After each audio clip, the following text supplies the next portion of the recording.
nhiều lắm nhỉ. Thế chị không biết chị không biết được.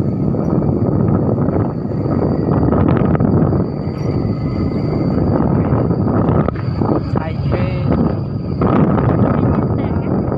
Chị muốn chị xây sát sấu lên lắm sát cái kia đi chị nó ăn ta liệu cái là muốn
có từ chế ra để gửi có từ gì thế là sao lại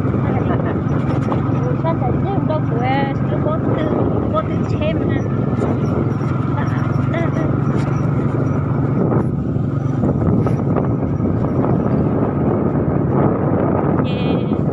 nó đợi những tay kia là thằng kia nó ra ở để mua cái này